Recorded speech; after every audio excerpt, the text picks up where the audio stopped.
Good morning, ladies and gentlemen. Good morning to colleagues in Luxembourg.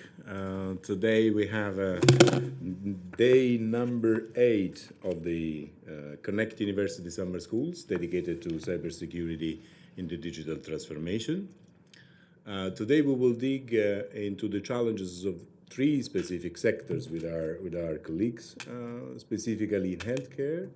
We'll look at the financial sector, in banking, and in general we will look about on transport. And my name is Marco Marcella.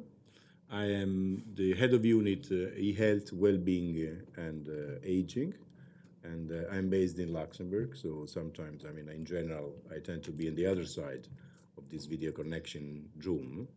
And together, we will actually look at what are the challenges that we see, the cybersecurity challenges in these three sectors, and what are the measures that we can put forward to mitigate the risks, and also like to discuss a little bit of innovative approach in general to cybersecurity threats. In the panelists that we have assembled today, it is very excellent speakers that will actually tell us. They will cover these three dimensions. Let's say the healthcare, but also transports from a city, smart city perspective, together with Michel Bosco, who is a professor at in French. That's better if I say it. L'Institut d'Administration des Entreprises, and where he is the director of the MBA in security in Nizza, so the Graduate School of Management in Nizza, and with Andreas Schubert, who is the global head of digital and resilient risk at the Zurich insurance company. So he will tackle the digital dimensions in the financial sector, and more specifically, will tell us about the issues that we have in the ecosystems, from digital hygiene to the working models that may address the matters. And then the third speaker is Andres Smulders. He is a lead expert for automotive security at TNO, and TNO is the Netherlands Organizations for Applied Scientific Research. So the reason why I'm also here is because on health, well, it's among the three sectors, we do perceive the creations of trust as a key element for engaging with the digital transformations of health and care. And I think that among the three sectors, there are common challenges of a diverse analysis. We can elaborate there, but there are three elements that connect. First is this that the digital transformations is based on an increasing interconnected world, so the connectivity aspects. The second aspect is that it is driven by data and the availability of data within the three sectors, and then there is this personal dimension. Now, the healthcare personal is the very sensitive data. And if we take the elements that, for instance, let's take the WannaCry element that was transversal to these three sectors with more than 300,000 computers infected, you can distill the elements on data. And if you just take health, so in 2018 was the record data for data breaches in healthcare. And the numbers are astonishing. We had something like 120 million only in the US, 120 million electronic health records violated. If there are also studies that say that if I get hold of an electronic health records, it may be worth around $1,000. So there is this privacy dimension. There is the connected device dimensions. In the health sector, I'm sure you will touch upon it. So the possibilities of hacking the devices per se, it is an increasing threat. You can, but it's also, so imagine an insulin pump that can be hacked, or a device to calibrate the rhythm of heart. But there are also other things that are coming up, which are quite interesting. For instance, the possibility with AI to change a radiography and include cells that would be, let's say, understood like a cancer. So these kind of threats, I think that they do, in a way, they do technologically, they do, they are shared among these three sectors. So we will be looking at these aspects. I think that I'd like to start with Andreas and give him. So the idea will be the following: we do the three speech, we get two questions out of each, immediately after the two speech, and then we will have a global question and answer sessions at the end of the three presentations. So we get the financial sector first, then we get the automotive sector at the second, and then we get Michael that will take the holistic approach, healthcare, transport in the smart city. So without any further ado, I would invite Andreas to take us the perspective on the financial sector. Thank you very much, Marco. Good morning, everybody. Thanks for having me here. I quickly want to go through in the next 20 minutes through our perspective in terms of going digital and the cyber risk challenge itself. As part of the, where can I switch actually? Here. Okay, thanks. So the presentation we have structured in a way, we quickly go through the triggers for digitization, then obviously the consequences and what that actually means. Followed then by a quick introduction into cyber risk itself, a little bit elaborating on the adversaries, what we see.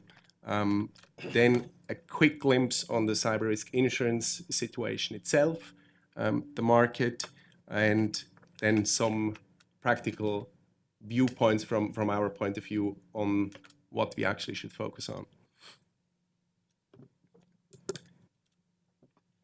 So why do we go digital and what are the consequences? I think it's mainly driven to a large extent from the external side. You have higher customer expectations. Everything needs to be online all the time.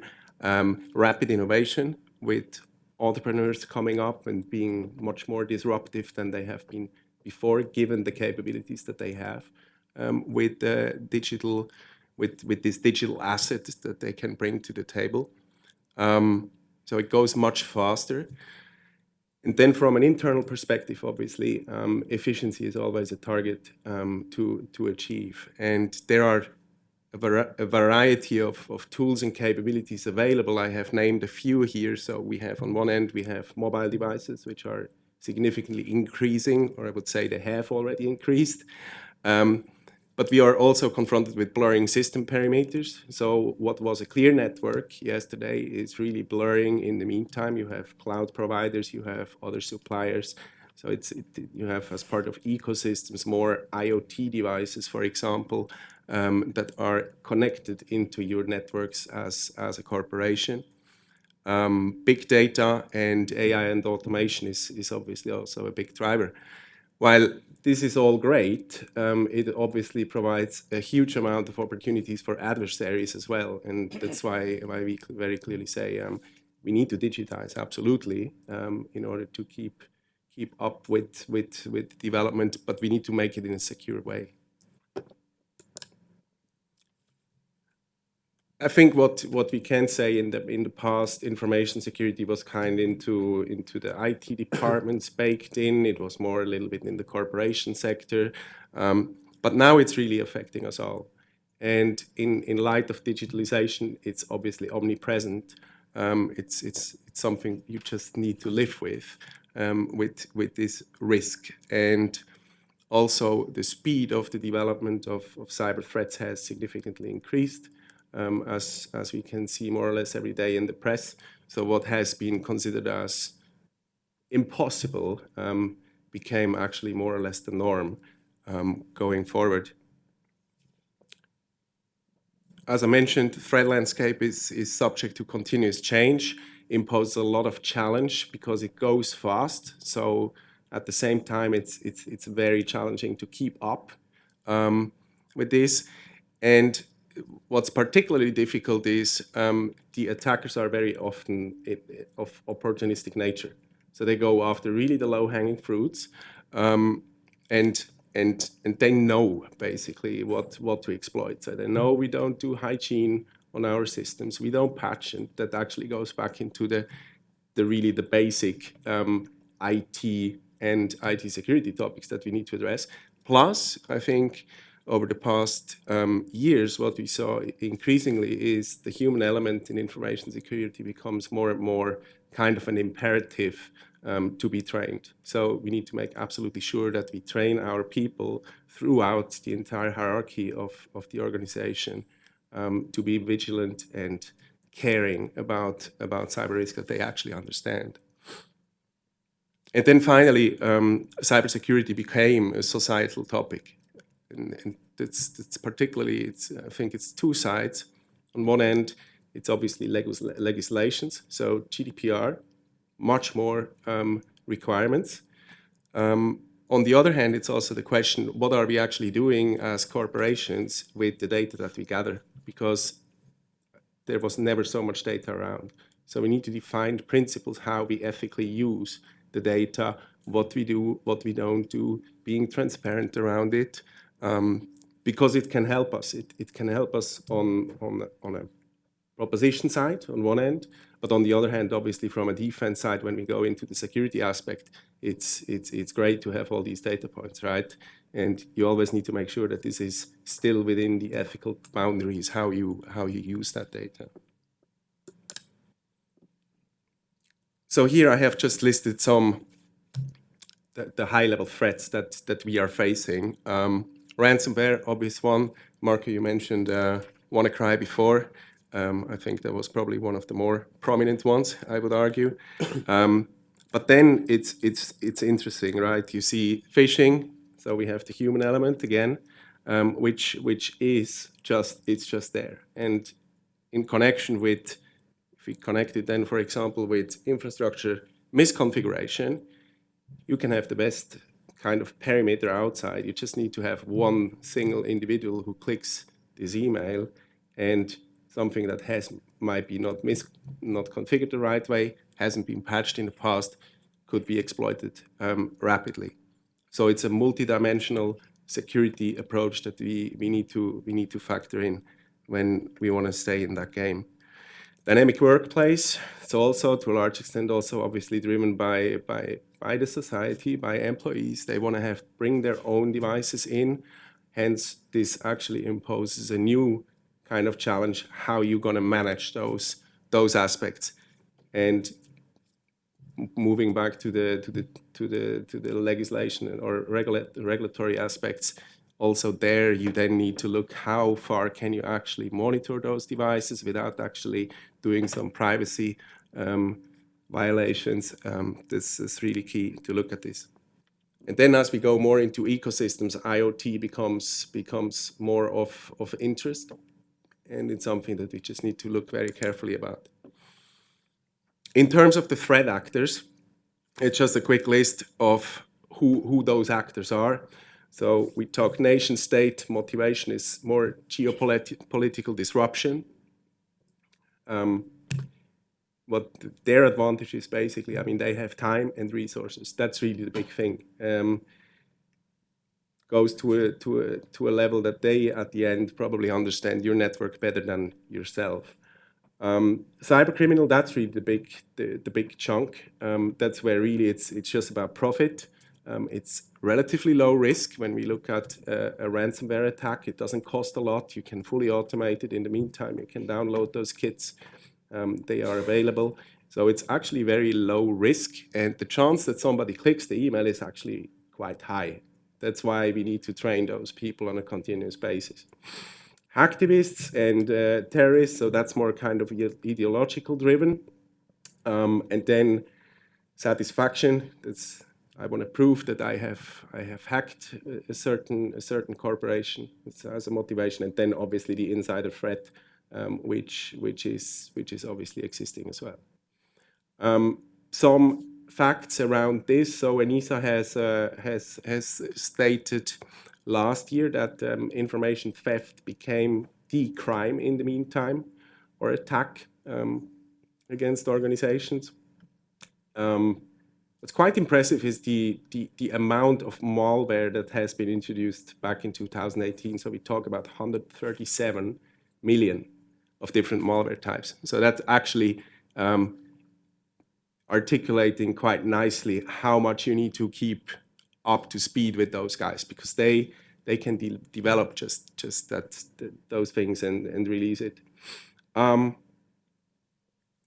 there was a study from Imperva, a security provider, which basically indicated that 78 of their survey participants were affected by a successful attack. You can obviously argue what is the dark number of the people which don't know that they have been attacked. It's something which is certainly interesting.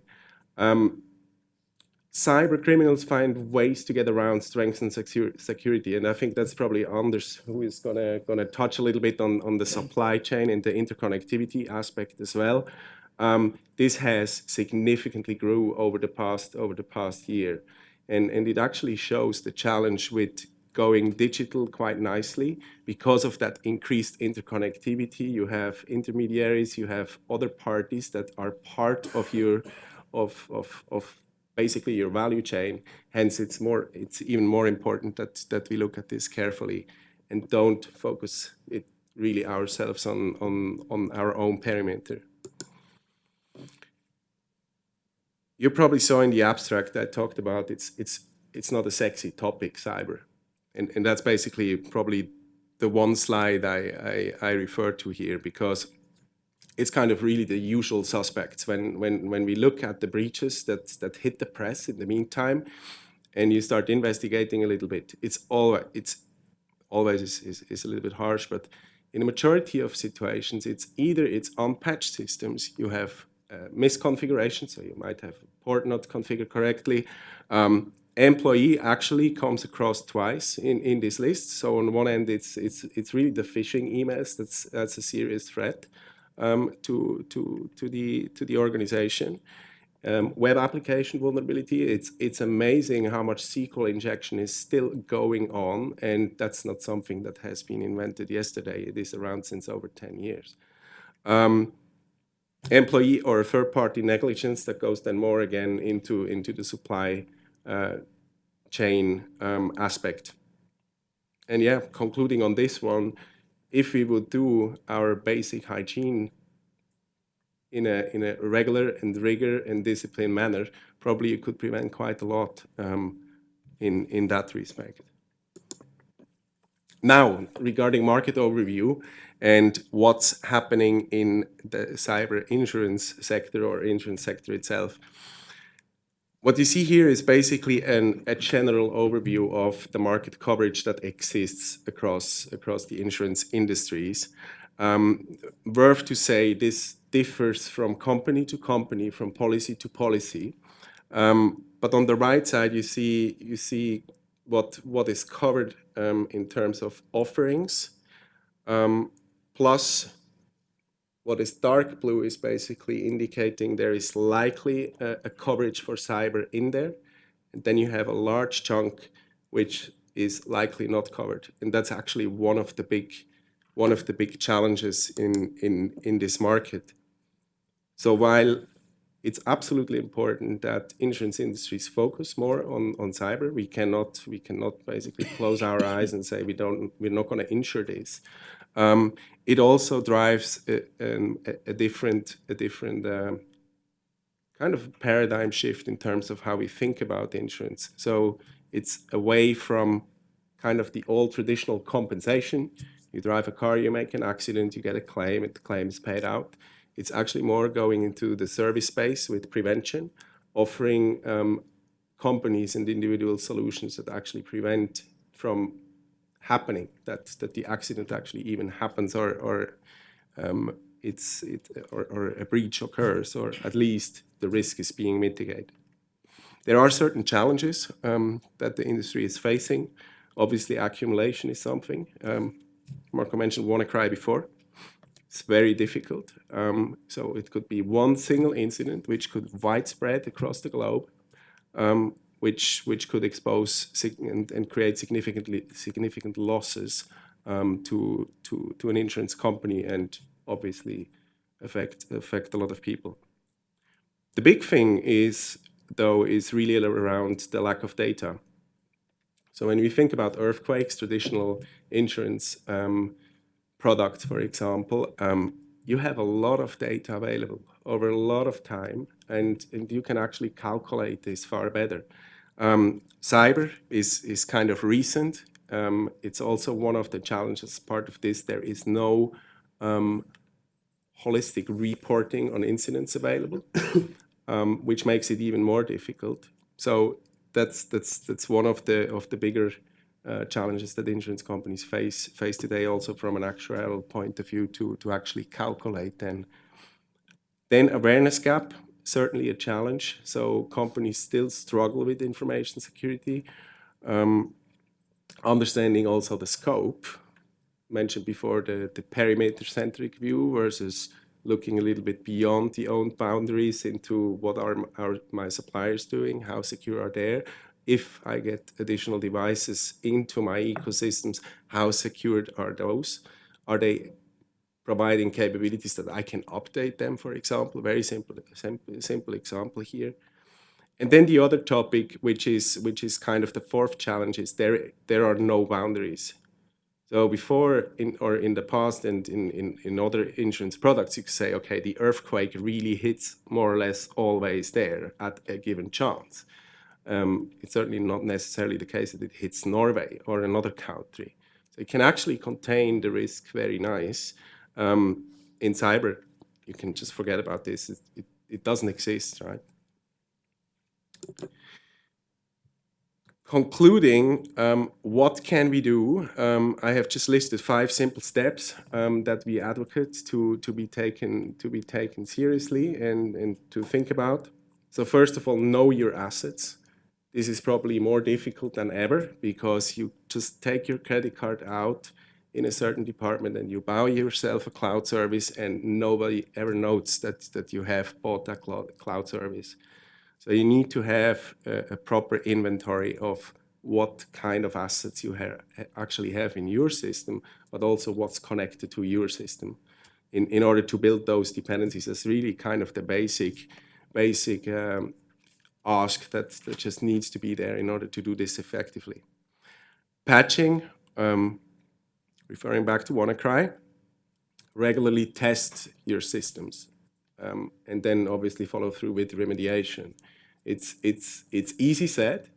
It's quite challenging, particularly when you work in larger corporations. You have applications on top that you need to obviously, you might need to touch them as well. You might need to do some additional investment. So it's not only just done by having the operating system, for example, patched. So there are more interdependencies to this. Raise awareness, mentioned several times over the past 20 minutes. Train the employees regularly, and it's not enough by just doing a one-time annual security check that the regulator is fine, that you can prove actually yes, tick the box, we have done it. Really start to involve them into the cyber risk conversation. Create kind of like a human sensor, because that's also very important for security departments.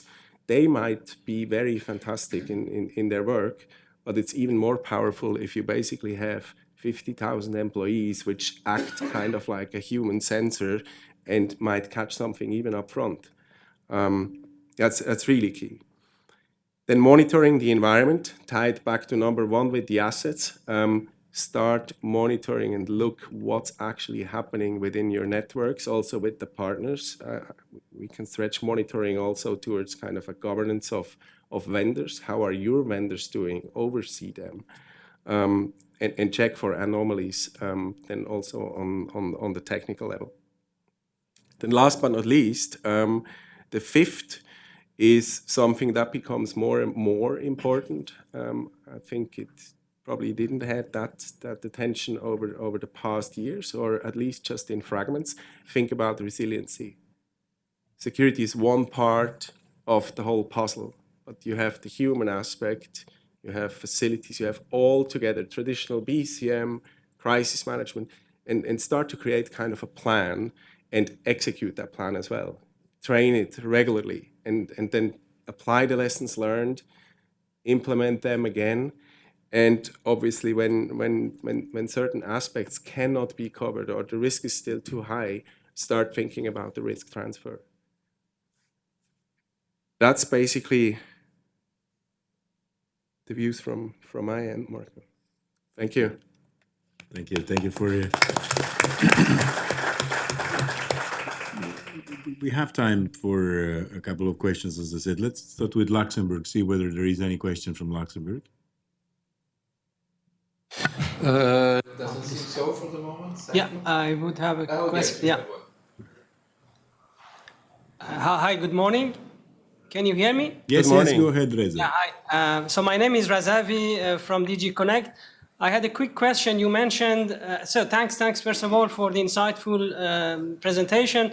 Regarding what can we do, you had insightful suggestions, but regarding how to do it, would you be elaborate a bit more, specifically in relation with healthcare institutions? How would you see the situation? And how would you also, would you be able to indicate anything regarding cost of putting in place all these monitoring and the training and so forth activities? Thank you. Thank you very much for it's a great question. And in terms of the cost upfront, I can unfortunately not give you an answer on this. I think what is key though is you almost have kind of three dimensions, right? One is on one end it's the digitalization. That's one part. Then you have on the other hand you have security, and on the third one you have cost. And to bring this into balance requires a risk-based approach. So from that point of view, you need to some extent really looking at where do you have the biggest risk, where do you have those crown jewels, and then obviously as part of this you can start thinking about perhaps putting them into separate containers. You can think about from a technical perspective about really saying, okay, this is my super castle where I put money into it, and on the rest I might be perhaps a little bit less rigid in terms of investment coverage, and I just look at really the basic stuff. But I think clarity on what you actually have for that is absolutely key. From a healthcare perspective, and that's just now that's my personal view. I think you are confronted with a lot of legacy systems as well, to some extent, which might just they require a Windows 2003 operating system as an example. So make sure that if you have those cases, that you contain them, and that they are kind of segregated from a public network in, let's say, your hospital inside, so that you really have this kind of segregation in place. This would be the kind of key aspects I would look at. What should be factored in as well is when let's take a hospital as an example, you have a lot of people running around in there.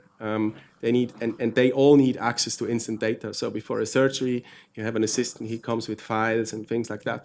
This imposes quite some challenges in terms of access management to those systems, because you have the privacy requirements on one end.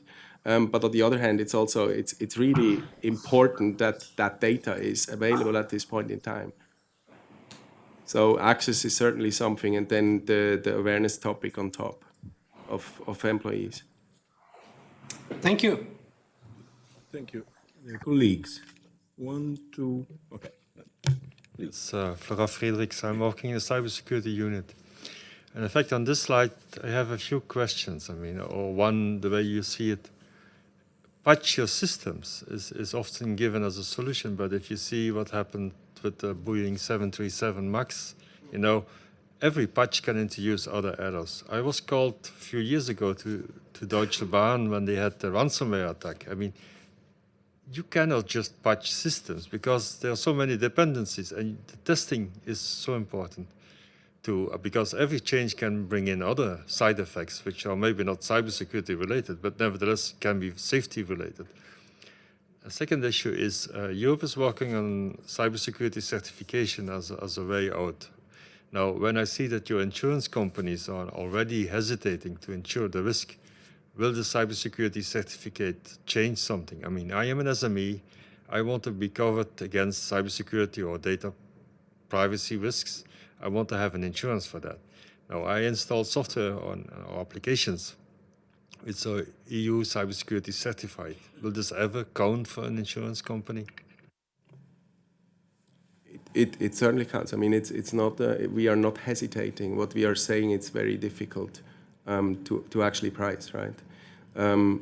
It's also when you look at the skills gap that exists in cybersecurity. So there is a study which forecasts about 1.5 million of shortfalls by end of 2020, and this affects not only cybersecurity teams. This goes beyond. This is also about questions about how you underwrite. You need to upskill significant amount of people in that space in general. So I'm not. We are not saying we are hesitating at all. It's just what we are saying. It's challenging. It's difficult. You need to look at. You need to look at it differently than you might look at it from a regular earthquake business disruption perspective. It's by all means not hesitating, not at all. Now, in terms of the patching, I think you're absolutely spot on. That's really the challenge. It's in there. That's why I said it's easy said, patch your systems, but the dependencies, what could also, I mean, we saw those examples. There's a lot of stuff that can go wrong if you patch, right? So you need to, absolutely, as you said, you need to patch, but you also need to test. Absolutely true. Alina, and then we take it at the second round of questions. Alina. Thank you. Actually, my question is a bit linked because I understood from your presentation the challenges. You talked about the challenges of offering insurance, but I actually didn't understand whether you actually do it. So I would just like to have a straight answer. Do you And if you do, can you maybe talk a little bit about, I mean, when you get health insurance, you have to fill out loads of questionnaires, answer a lot of questions. There are certain conditions. So maybe you can talk a little bit about, are these 5 steps, for example, first precondition that you get insured? What are you looking at? And yeah, typically, where would you... Thank you very much. It's a very good question. So what you see on top, it's basically what exists. So we do absolutely issue. There is even a dedicated policy for cyber. That's the one on the right side. It's really dedicated on cyber. And then on the left side, you basically see what is covered, right? Which use cases. And you see, for example, so commercial general liability, that's one of the challenges because it's likely not covered, right? So you might really need to go into a special proposition like the cyber one, where you explicitly look at this. The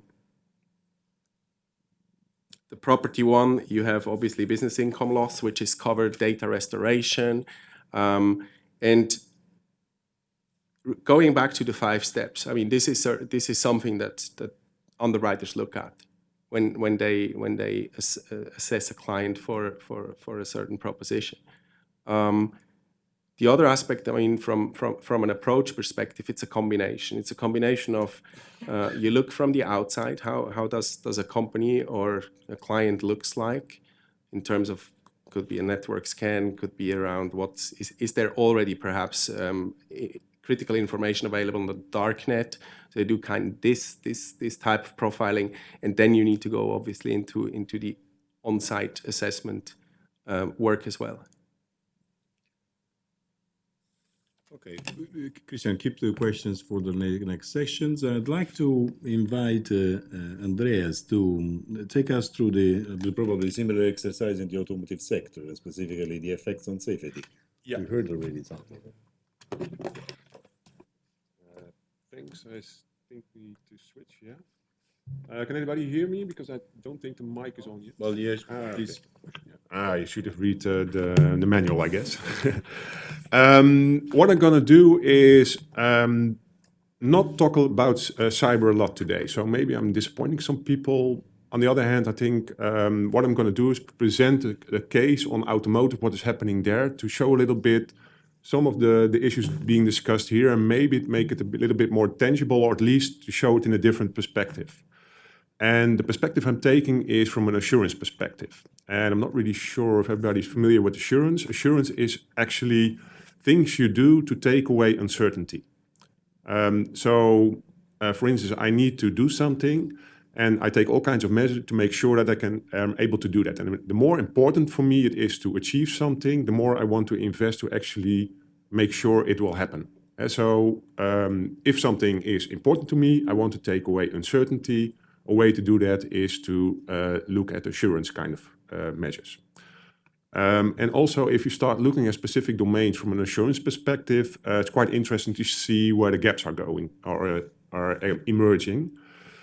In the introduction, it was mentioned about the digital transformations, really about the data transforming the digital age. That's one aspect.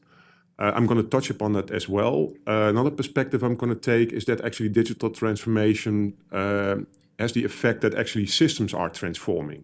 And that's my starting point.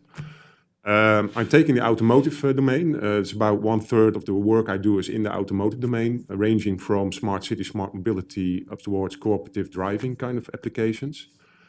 And the reason why it is so interesting at the moment, because it's in full transformation.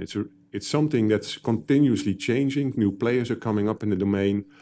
And that's also, again, my disclaimer. The domain is changing so rapidly that the things I'm telling you is my opinion at the moment based on the information I have. And it might all change tomorrow. That's the basic story. But it's a really interesting domain to follow. What I will start with is not this slide. Okay, let's change something. What you see happening is that the automotive domain has been changing for quite a while now. When we started out with level of autonomous, it's different levels of autonomous driving. We started out with level 0 in 1940, and it meant everything was done by the driver. Shifting gears, braking, everything. Then in around 1988, the first level 1 came in. It was about brake assistant. So if a driver braked, then a system kicked in to actually support the braking a little bit more. Then level 2 was introduced around 2016 with Tesla. And you see more and more those controls actually being done by the driver are taken over by systems. Then level 3 is coming up, and most of the conditions are taken over by those kinds of systems. And then the level 4, where everybody is talking about, is actually, if people saw it, the Total Recall movie, you get into a cab, you say, I want to go this way, and the robot takes you there in all kinds of conditions, all kinds of circumstances. So full control is with the vehicle. And what you see is that the level of control of the system opposed to what the amount of control the driver has is changing. Where the driver had full control, now the system is going to have full control. And it's changing actually quite fast at the moment. What else is changing? And then looking at an assurance perspective. In the good old days, the only thing you had to need assurance on was your physical components. If I have a spring made of metal, I test it for a couple of times, and I could do it in lab conditions, and I can test if it doesn't break under certain conditions, and I can repeatedly test it. Once I introduced new elements in there, what you see is that the physical components are changing a little bit to both physical and electronics, but electronic components you can still test, like resistors and conductors and chips. You can also test them in such an environment. And adding to that, a small amount of software was introduced, firmware. So it was really small kinds of code that were implemented on top of those electronic systems that more or less interact with the behavior. And currently, firmware is in everybody, in your airbag, in your sensors, name it. Then with the level 2 level, you see that a bigger role is coming into play for software. You had the story that Tesla came out with the first version which had some basic driver support functions. They did a software update, and actually the car was able to drive in between the lines. So where you saw that in the previous parts that the driving and the behavior of the vehicle was made up of physical kind of things, is now the software more or less controlling the physical part. So there's a change happening there. Then with level 3 and level 4, you see the complexity of that software is increasing because the number of sensors being used and also the interaction between sensors are being more complex. So the software becomes more complex. And on top of that, we're going to add some AI and some other algorithms to actually, because we don't know all the conditions where a car will be in. So we need some kind of human mimicking technology that will counter what the driver was doing now should be done by the vehicle. And what you see here, and that's the reason why I made this, is that all those things and all those different aspects you need assurance upon. And so you need to make sure that things are going correctly. And where it was in the first part was on the physical part, you see that now more and more expertise are stacked on top of it. And also that the expertise to actually evaluate that AI is working correctly in all the conditions is a very hard problem.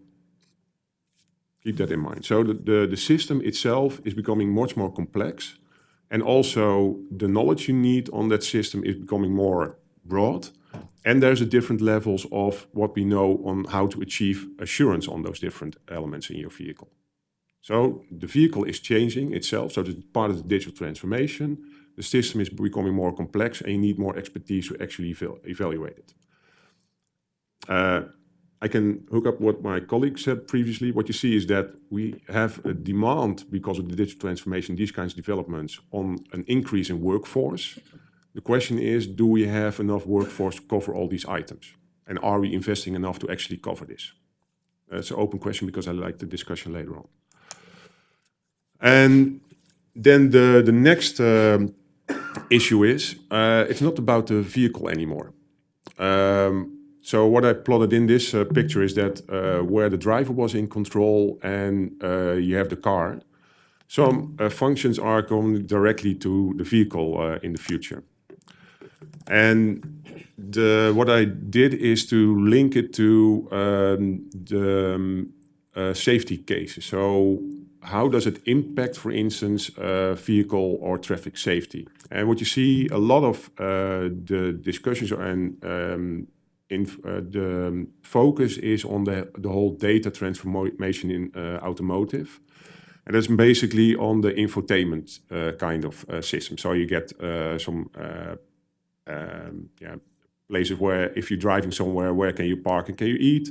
Where are the best facilities to go to, and what is your best route? That is augmented with some safety kind of information. Watch out, there's a roadblock ahead of you. Please be aware and take precautionary actions. But that's still all aimed at the driver. So the driver gets that information, he acts upon it.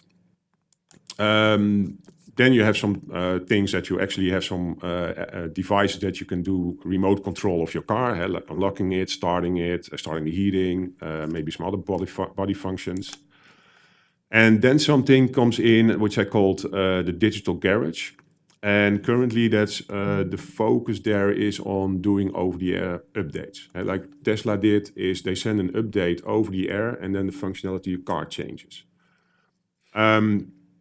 That's going to be interesting because what you see here is that already a system is attached to the car, that if something in that system goes wrong and you send an update to the car starts behaving differently. So this is the first indication that the car, where we focus on, is not your scope of the system anymore. That's also what you mentioned, is the system edges are blurring. And the whole idea currently is we need to talk about the car. Then it's going to be even more interesting if you connect different vehicles to each other, which all have the same back office systems to actually maintain, do software updates and do also updates of particular safety functions. And the more closely you get to functions, ICT functions that support safety functions, the more critical it becomes to have your assurance right, to make sure that you know that those systems which those safety functions are dependent upon, work correctly. And the last development which I saw is that you now have the development of high detailed maps, which are sent to autonomous driving cars, so the cars can act upon changes based on the information sent to them in those maps. And that's another indication, so that the systems that are being used to produce those maps and are sent to the vehicle, which act upon it, and potentially on safety-related functions, if you look from an assurance perspective, then you would expect that when a safety function in a car depends on such another function, like a map, that you have the same assurance requirements on those systems making those maps or producing those maps and sending those maps over the air. Is this all bad? No, because the first time I heard about doing an over-the-air software update of a safety function, like doing control of the vehicle on the road, that's related to safety, or doing software updates to actually fix a recall. So something is wrong with the vehicle, so the safety can no longer be guaranteed. And you can update some of those updates you can do with software. And I thought, well, why do you want to introduce a cyber channel which can be hacked to protect a safety function or update a safety function? And that really depends on where you are. So, for instance, a lot of vehicles in America are not being fixed because people don't go back to the garage to actually get those safety functions or safety issues fixed. And if you know that software is becoming more important in those cars, and you can do that over the air, it actually solves a safety problem. And this is going to be really, really interesting, because if you look at it from a security perspective, you would do something like this. From a safety perspective per se, also not. But if you look at the broader context why we need to actually do this, you see that there's actually a necessity to balance safety and security in a much more balanced way, and especially from an assurance perspective. And by the way, we're already doing this.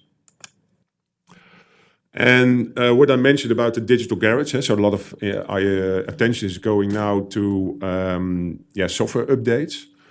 I want to stress also why parameters are important.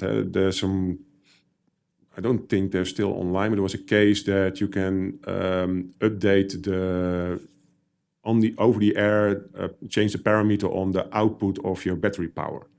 And that is, if you change something in the performance of your vehicle, so changing the battery performance, power, that's related to a safety function. And what I know is that looking at the whole cybersecurity and also the developments there, some organizations will not have their digital hygiene up to par on the level which you need for functional safety. And if you make a mistake with a parameter, things can go horribly wrong. And this is an example from an Airbus. Actually, an engineer came to do maintenance. He updated some parameters in the motor management, and accidentally, instead of updating them, he accidentally wiped them. And the consequence was that actually the plane came down. And so to give an example of an other area, why this element in the whole context of automotive is going to be really, really important to get the balance right. And also to understand that the system is not longer focused on the car itself.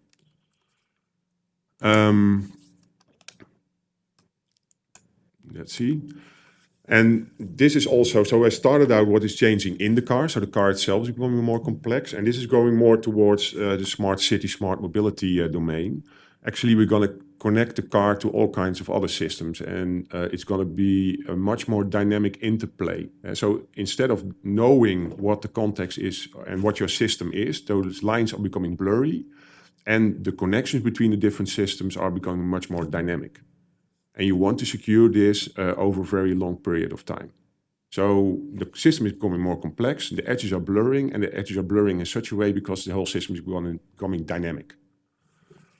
And then the challenge is, if I know this is happening, so more complexity, more dynamics, and we're still lacking in knowledge and experience and capacity to do the assurance over these type of systems, then the potential impact on security and safety might be big as well. So if we go to a very high level of connectedness with a very high level of autonomously, the assurance that everything will go okay from my perspective, is very difficult to do. So assurance goes down. The certainty that everything will go right will also go down, which means that we actually have a higher potentially risk on safety kind of issues. So this is my story. It's maybe not very optimistic at the moment. The optimistic part is that actually there's quite a lot of attention currently going to, for instance, the ability not to hack the car, which is really, really good because that's necessary as well. But we also need to make sure that the back-end systems are up to par as well, especially once we need to start protecting the safety of the system.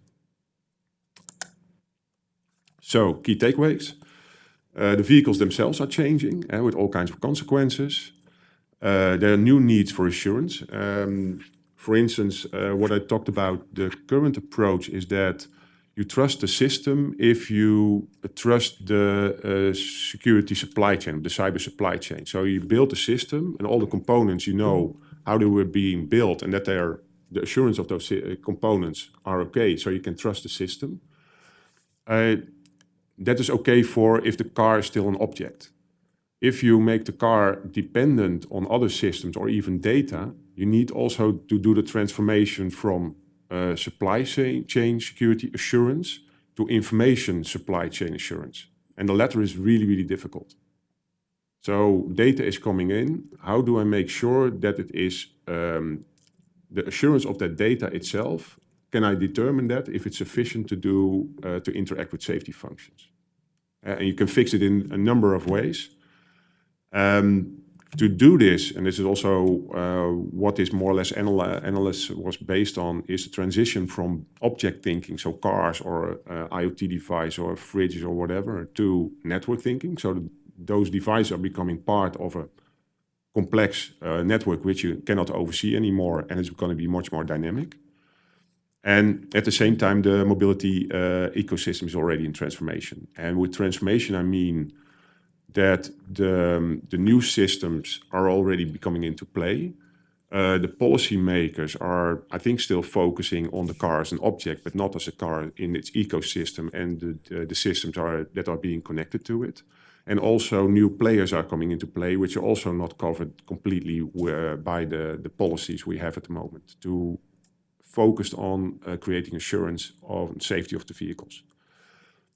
The main purpose why I did this is to give you a different perspective on the digital transformation and also to get more the discussion how IT actually touches upon much more than just IT security and cybersecurity. Thank you. Thank you. Thank you, Andreas. I think that there is an interesting link with the presentations before. Mm-hmm. And that is in the concept of elaborating three. So the previous presentations, you mentioned that there are these three dimensions, the technological, organizational, human dimensions, when things they have to be calibrated, even to come up with an insurance policy. Yep. And you kick in with these assurance elements, which takes the concept, the challenge at a higher level when you talk about networking, thinking, and the blurring system. So there is this link. Yep. And I was actually wondering what do you see there in terms of the real issue when these network systems will become a reality? So how do you gauge the different components, the organizational, the human, and the technological components on assurance? And then the same for insurance, to come up with insurance policy. Yeah, we had a short discussion on forehand, and on background, I'm a bit of a technical guy, but also always with a keen interest in how we organize stuff. And what you see is that, and also my experience at the moment, is that we actually need a mindset change. And the mindset is that we need to get away from objects that we know where the boundaries of those objects are, and that we actually know we can make those objects transparent. If I go back to the car, I think in the old days, the car was the car. It ended with the edges of the metal, and the car was transparent enough because you could assess it in different ways to make sure that everything was okay. And what you see now, the car itself is not transparent anymore because the complexity of the systems is increasing and the amount of resource we put on making it transparent, in theory, is possible. In practice, I see it a very difficult challenge. And in the meantime, the edges of that car are blurring into something else. And to give an idea on an example that's been given, I think, quite a lot of times in cybersecurity land is the castle concept. So I have a castle wall and I put my biggest treasures in a keep. My question is, where is your castle? In a physical environment, your castle is in a country, there's a moat around it, I can see it, can touch it, I can walk around it. In digital land, the moat might be in China, one tower might be in America, the other one might be in the UK, I don't know. But together, it's the castle. And that has all kinds of consequences. If now my systems are, for instance, geographically bound and whole policy ideas that is what I can control, and part of the system already moved out of my span of control, what I'm going to do. And so there's quite a lot of challenges for the future we need to address, which for this we need to, at least my point of view, create much more awareness. Christian. Good morning, my name is Christian Wilk, I'm with REA, Research Program Officer. Well, I fully agree, but I doubt that the castle metaphor actually will help us in the future. Since a couple of years, I'm thinking more towards the medical and health domain, biological domain. Because when I saw both presentations, I mean, the challenges you described are actually the same challenges you have in medicine, with no geographical... Oh, sorry. If you have a new contagion, a new epidemic spreading, it's exactly the same case. And also when you say the vehicle, the car is not an object anymore, it becomes like a human body exposed to all kinds of threats anytime. So my question to Andreas was actually how much, where was the starting point when you modeled the cybersecurity insurances? Was it the health domain, or because you said it was the natural disasters you mentioned a couple of times? And what do you think in the future, will we eventually have mandatory cyber risk insurance for organizations like we do now in the health domain? Question to me, okay. To both. It's confusing because both are Andreas, right? Andreas. So I agree with and the disease topic example you brought up is very good. I think there is just one differentiator, and that's really the speed. The speed. I mean, the spreading is from a cyber perspective goes obviously much faster. Linking the question also back to the question before. I think the answer from an insurance point of view is when you look at these policies, you cannot, and there I'm fully with you, a sole cyber focus is not enough. We need to look at from a more holistic point of view at those risks. And that's why I mentioned the aspect of resilience. So I still believe you will have castles and towers. They will be distributed, as Anders said. But what you need to be able is actually you need to rapidly be able to shift those towers from, let's say, Switzerland to UK or wherever else. So the aspect of resilience, of recovery, because the day will come at one point, that becomes fundamental. And add to that is that your remark that this is an example of a domain that's in transformation, but I see other domains as well. The reason I chose the automotive because it's really visible and it's really tangible because it's physical domain, and it also directly touches upon safety. You have the same kind of problems in the IoT domain, but it remains mostly still in the digital domain. And the most interesting parts are when the digital domain is going to touch the physical domain. And then you need to be really, really careful. Because what we have been doing from a cybersecurity perspective in the digital domain sometimes doesn't make any sense if you transform it to the physical domain. Like patching stuff, because it could make things on the short term worse than actually solve things.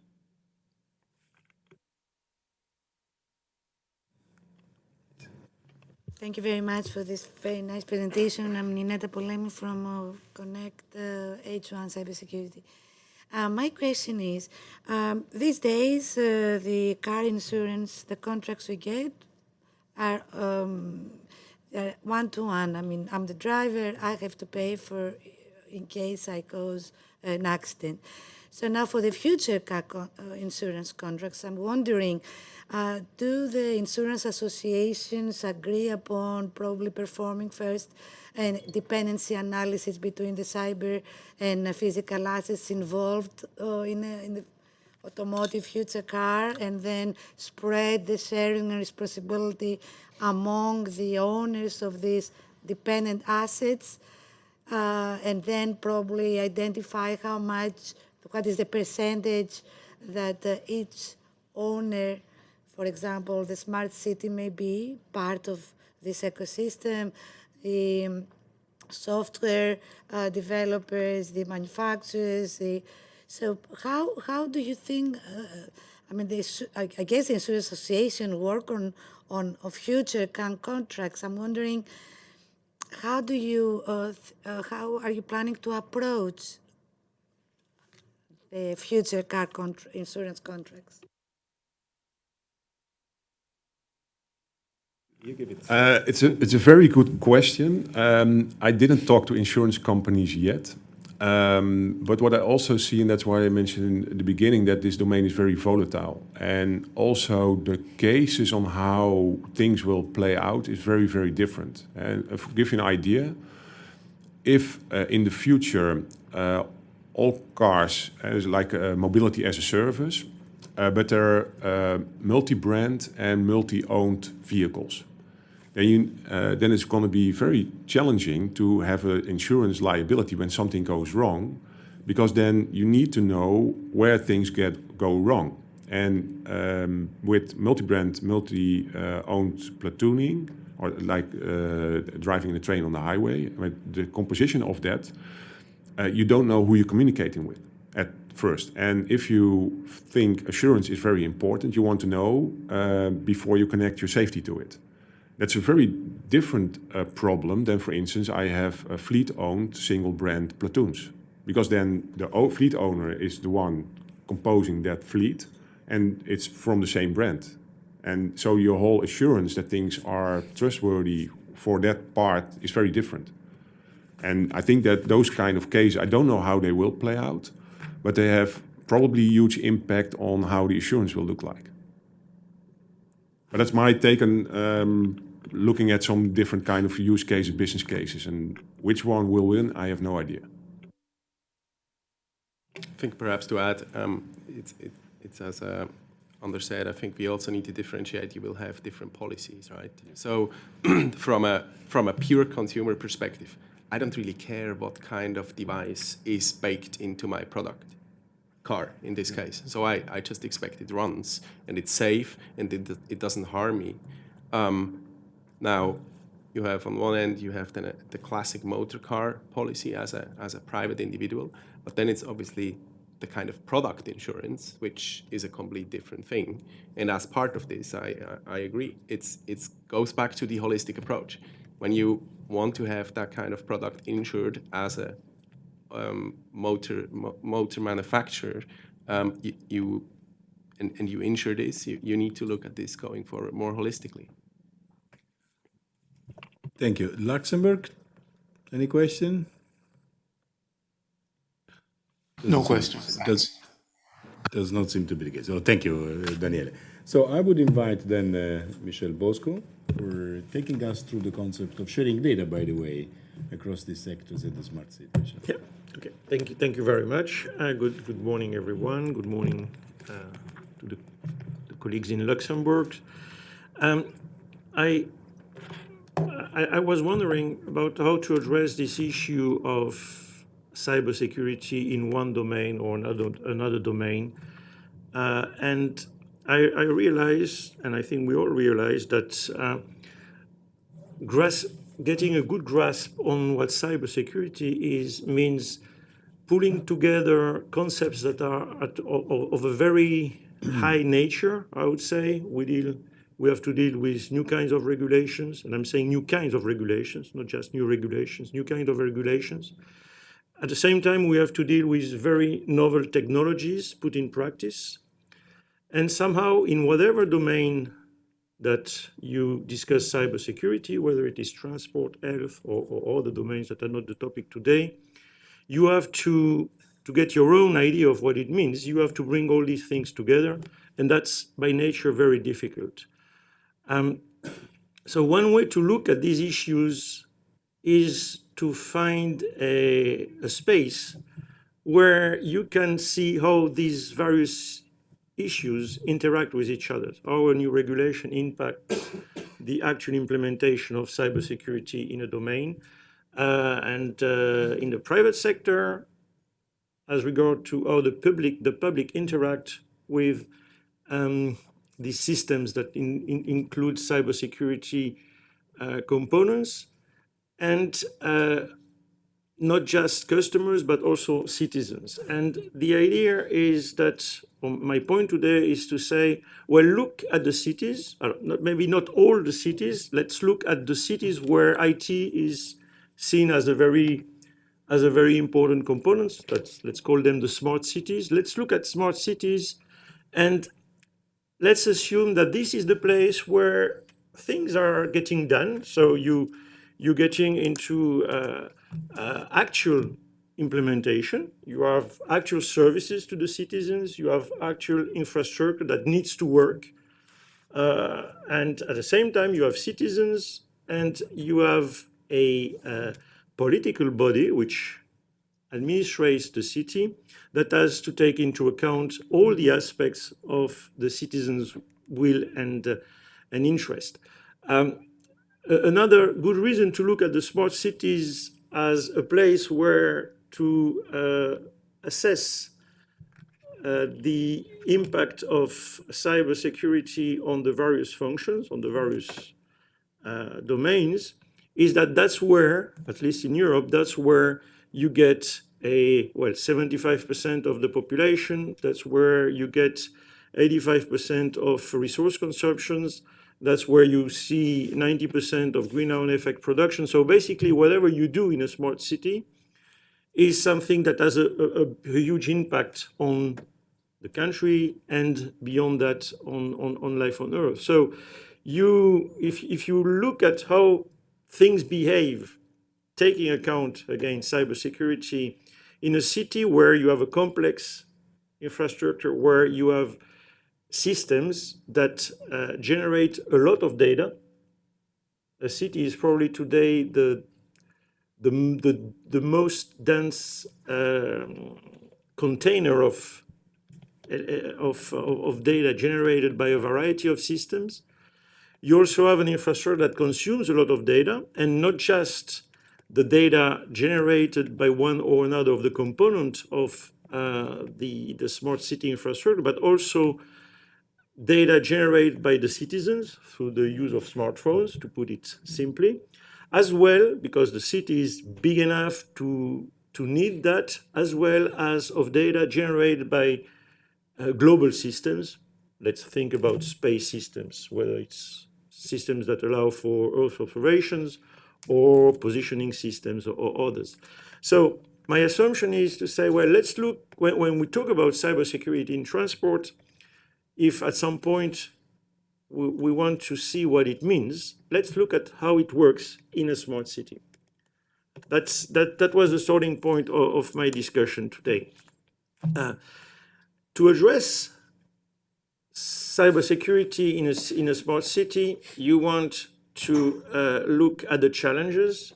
As we said, we have a huge and complex IT infrastructure, but we also have to ensure physical security, generally speaking, in the city, but also the security of that physical infrastructure. That means what? That means IoT devices deployed here and there, whether they are deployed by the city administration or by one of the private companies that are ensuring a service. At the same time, compare with pure private companies that don't necessarily put privacy at the center of their preoccupation. They are supposed to obey by laws, but let's say their commitment to privacy is normally limited to what is the law. A city administration does think about the citizens in a way that encourages them to look at privacy in a matter which goes beyond what is strictly required by law. So the city looks also at privacy. I mean, basically, the elected members of a city board want to be re-elected, and that means taking into account other aspirations of the citizens. So that's what a city has to deal with when thinking about cybersecurity. It also, and that's another characteristic, it also benefits from the what I was hinting at, from this production of and the capability to use so many data from so many different sources. It's probably in a city where you can combine best transport data, individual data from people using smartphones, for instance, with water utility data, with security, police forces, first responders information. And that's where you can bring cybersecurity to a different level and bring it together with physical security, which is another challenge. I think that you hinted at it, Andre, when you talked about, obviously, when you talked about the situation in the automotive sector. I think it goes much beyond that sector, and that in all sectors we still face a situation where you've got the IT or the cyber guys looking at cybersecurity, and the traditional security, physical security guys looking at their physical security issues. Things are improving, certainly. These people start talking to each other. But where you find today a place where these two bodies are working more closely together than in others is the city. So also because the physical security guys see all the advantage that they can get from using the data generated by the IT systems in a practical way. In terms of complexity, and that's my last argument to say, look at smart cities as the right place to see how it works in practice, is that the complexity of the IT systems of a city, and including all the services that are provided within that city, are among the most complex in the world. Not a proof, but a hint at that is that today, when you want to assess the cybersecurity of a city, you call in for tools, cyber ranges that simulate a complex system that allows you to attack the simulation and not the real system, to see how is the system behaving. Well, if you look at the cities that are working using a cyber range, for instance, they tend to use the cyber ranges that were designed for some of the most complex systems today, and in particular the space systems. Cyber ranges used, I know cases in Montreal, in Rotterdam, and in other places are in fact cyber ranges that are derived from cyber ranges designed for dealing with space systems. So that shows that the complexity is well accepted, and that the cities are equipped with tools that are probably, the cities have access to tools that are probably the most advanced, that allow you to test cybersecurity issues in a broad variety of domain today. So now, assuming, I mean, you all work in different sectors in the Commission, so cybersecurity for you, I assume, mean sometimes different things. You're thinking about what it means, or you're trying to understand how it may impact your sector. If you follow me in that assumption that, well, I may look at how it works in a city, I will get some grasp on something real, what I'm imagining at conceptual level, I can see how it works in practice without needing to go into the proper technology details. What sort of city should I look like to see how it works or to test my ideas? And that's a study that was made recently by the French Ministry of Interior, by the way, to look at what sort of organizational models of cities offer the best test bed, if you want, in a variety of fields. And indeed, you want to look at a number of. There is no one model across Europe that can be qualified of best, but there are some characteristics that you want to look at. You want to look at cities that are promoting open platforms. A good example is the city of Antwerp, for instance. You want to look at cities that deal with non-proprietary data. A lot of experiments are today impeded in cities where choices were made with rationals at some point, but where the city does not own its data, and that as a consequence, you cannot run experiment very easily. You need to obtain access, to gain access from companies that have data policies of their own.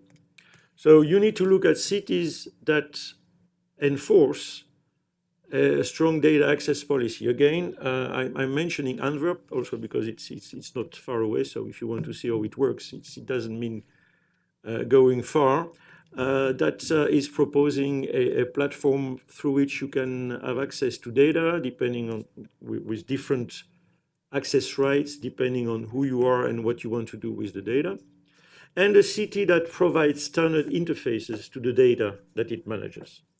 These are the three elements that you want to look at in terms of feasibility to test your ideas, your assumptions as regard to how cybersecurity may affect your domain in a city. Now, clearly, those cities that are coordinating the way their infrastructure, IT and non-IT, evolves in a central way seem today much better equipped than others.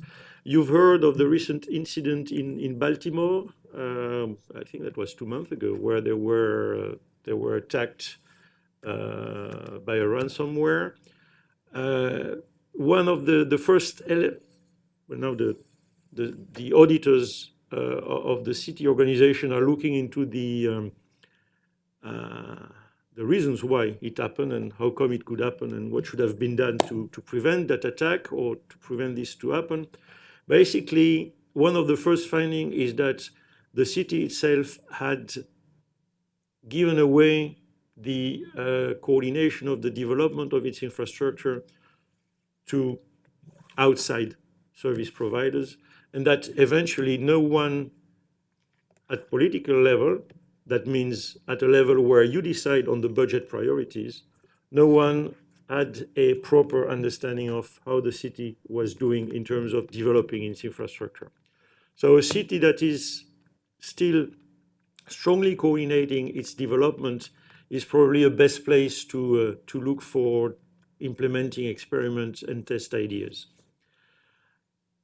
IT support, properly speaking, is not really an issue. There are cases of very advanced smart cities that continue to develop their IT in-house and others that have outsourced their IT developments. This does not seem to be a strong element in determining whether we're dealing with a nice place for a test bed or not. Cybersecurity, as such, is also something that can be done internally. Since I was talking about Antwerp, in Antwerp they have a team of 18, or at least when I went a few months ago, there were 18 ethical hackers working daily, attacking the infrastructure of the city, one element or another. So that's the way they do it internally. Other cities, go for private, semi-public entities that are often shared by several cities that agree to put in common their cybersecurity, and this is so outsourced, and it works quite well as well, especially if you need very advanced and expensive tools like cyber rangers. If you decide to go that way, the way to go seems to be with external providers of cyber range and the services that are based on these cyber ranges. And then in some cities, you even have, I'm thinking about Florence, for instance, an agreement between the city administration and the local university, where in fact, that's the case in Florence, you have one department of the university which is basically dedicating all its activities, innovative activities, to ensuring the cybersecurity of the city system. So except for mastering for how the city is deciding to mastering its development, all other solutions don't seem to influence very much the quality of the environment in which you want to run your test beds, for instance. I mentioned earlier, it's a side note, but I mentioned earlier this specific advantage or condition in a city as regard to dealing with security and cybersecurity at the same time. You will see, and that should be a nice characteristic of a city that is looking into cybersecurity in a proper manner. You will see a lot of interaction with the teams of first responders that are often, if not coordinated, at least interacting tightly with the city administration. And you will see probably the most advanced security first responders organizations in these cities where they share a lot of the data provided by other functions in the city. So as a conclusion, I strongly advise you look into how the systems that you are dealing with in your domain, in your specialty, are being dealt with in a city. It's the right size. That's where you find the implementation of general rules and regulations, things put in practice and to the service of everybody, private sector, public services, but also the citizens himself. You want to look at the availability and openness of information networks and systems, so open platforms with interfaces, a nice data access policy. You want to look at how these cities are investing and planning to invest in these matters. Again, the case of Baltimore is an extremely nice case, good case to study.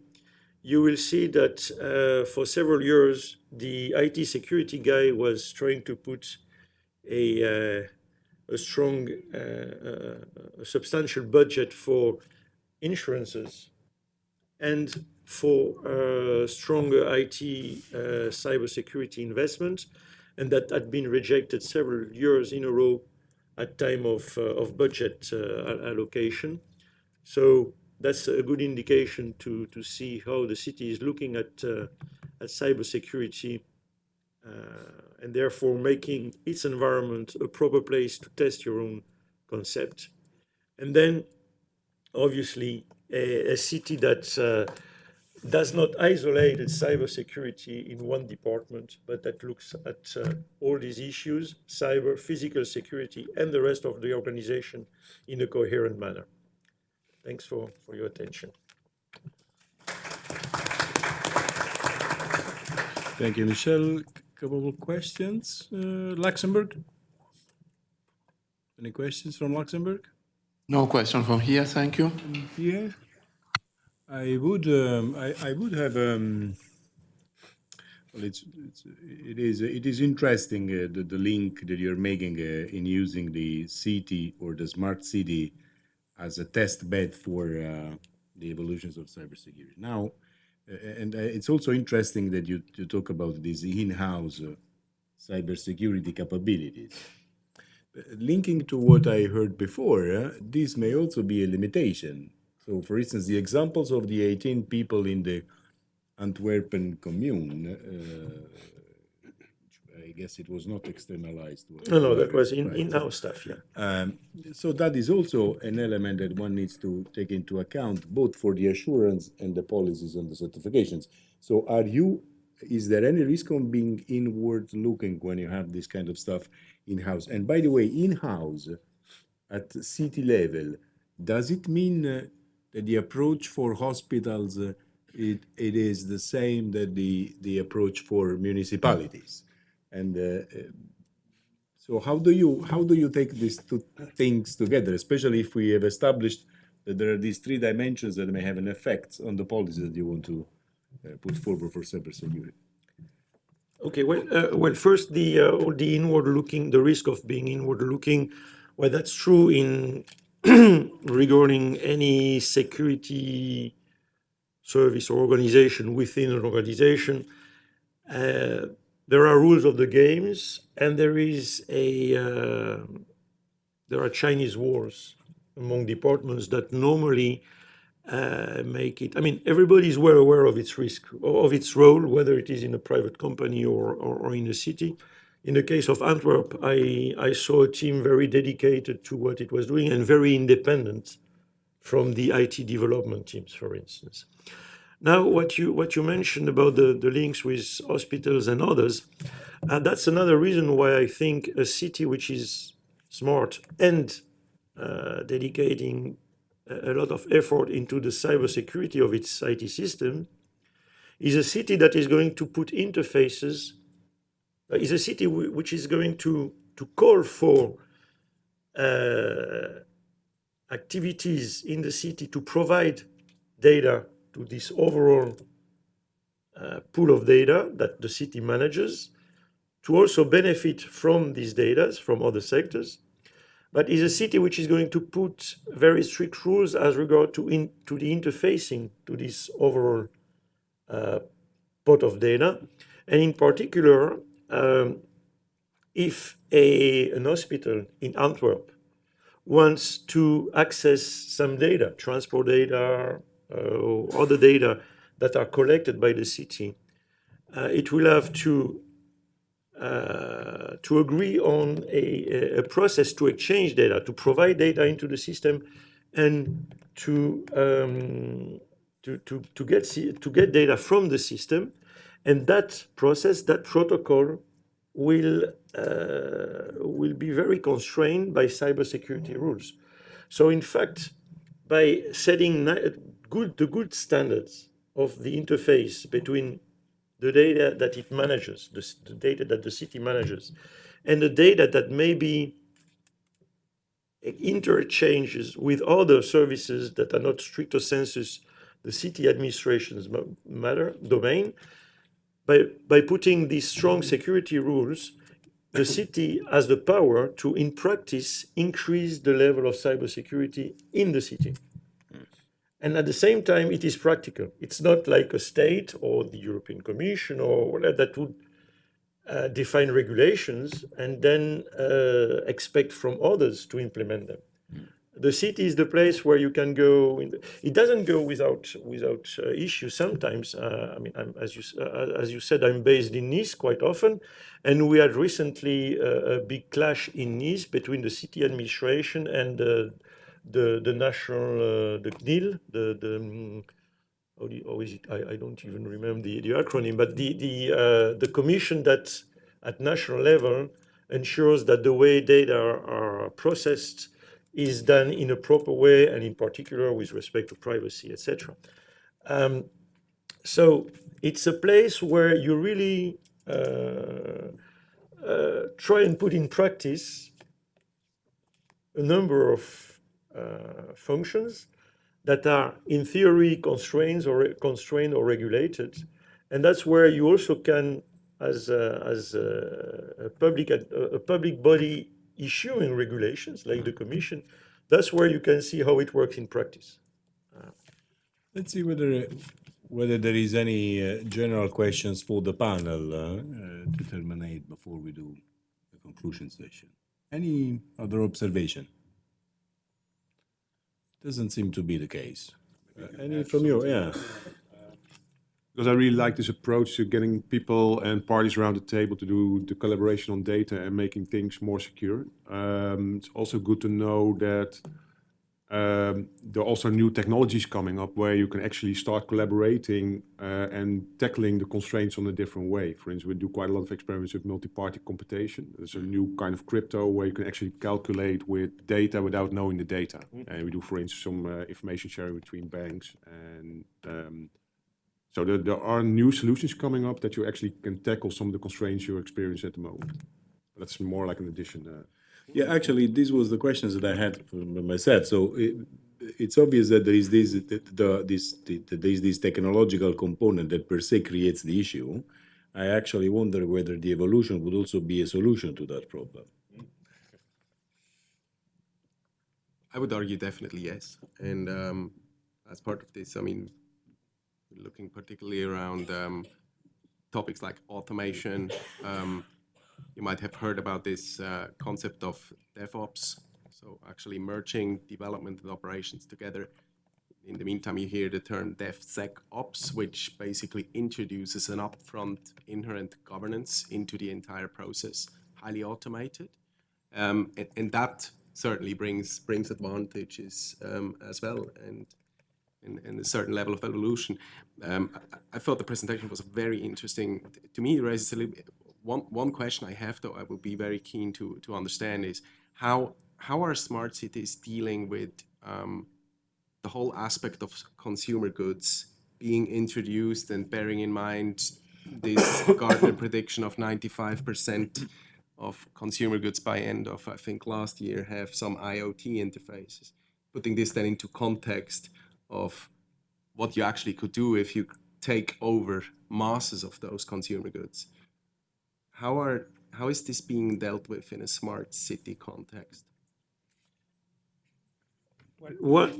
Currently, the cities that are engaged in that in these sort of developments, they have to tackle the issue of their own IoT devices first, or their own and those of the service providers that are deploying IoT devices in the city. And they provide, as I said, interfaces to application developers. And I think that's where they stop. So, basically, this is the sort of, beyond their own IoT devices, that's the only IoT device that they accept. And if they do it properly, they provide interfaces to the data, including routines, Symantec-like tools available for the API developers. Some cities are very careful about it, and I would say prudent. That's the case of Nice, which is not giving access easily to its data. Others are much more daring, and that's the case of Antwerp. I haven't heard of more issues in one case or another. And that's it. Beyond that, the way, for instance, they plan to interact with cars, as an example table today, is not on the table. At least in none of the, I would say, about 10 cities that I had direct interactions with. What is quite interesting is that if you take the city as the concept of the test bed or the metadata of the problem, the kind of challenges that you would have to absorb when you interlink the systems may be quite different from those that you have to address. So how are we building the capacity there to address those challenges? And one is a capacity problem. Another, again, is a policy issue, I guess. So I think 1.5 years ago, we wrote a policy advisory report on IoT. And actually, one of the recommendations was to not only look at the devices being secure when they're introduced in an environment, but also think about the whole life cycle and how you're going to remove insecure devices at the end of the life cycle in a secure manner. So again, I think as well with the vehicles, the focus on secure IoT device is very, very good. It's also very necessary. Personally, I'm a little bit worried about not at current IoT device being hacked at scale because it's already happening and there's quite a lot of attention to it. But what are we going to do with the devices that are still there after 10 years and they just won't be decommissioned in a secure way? If I would put a one-liner on top of it, I think we're planning for the new digital nuclear waste for the future.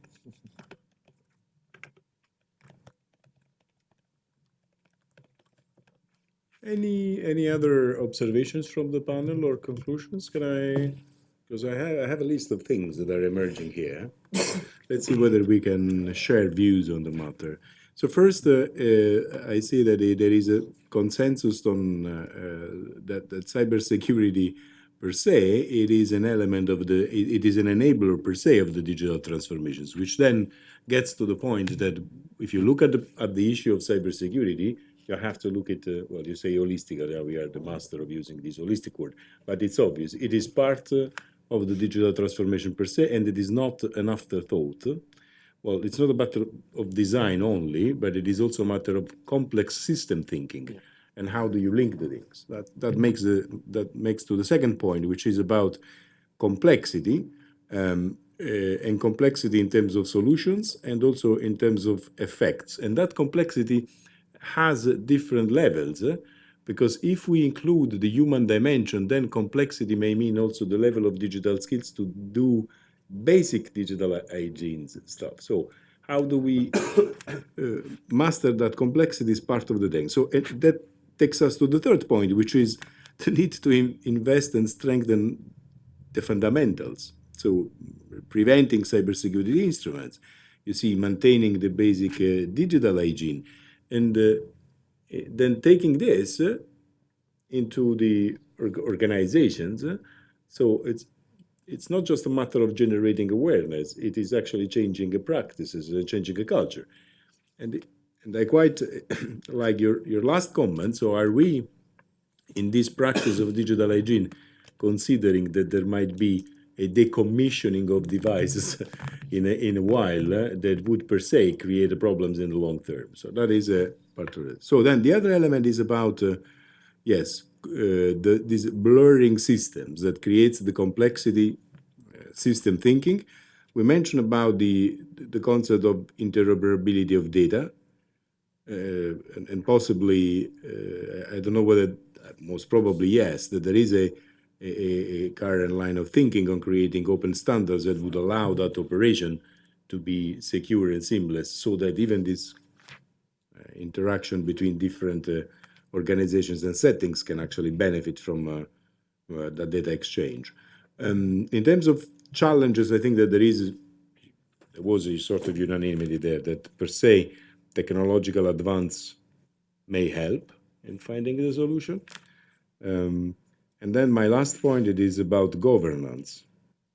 So that the governance of this exercise, it actually needs to be written together. So this is a co-creation process where we have to share responsibilities. We share responsibilities at different levels, from those who actually do policy making, because at the end of the day, if the message that I get is that eventually is the process that needs to be ensured in terms of security, and that requires a very clear governance where everybody has has the part to play. So, if there are no other questions, please join me in applause to our experts. I mean, it was a very interesting conversation, and I hope that it was fruitful also to you. Thank you again. And au revoir, Luxembourg. See you soon.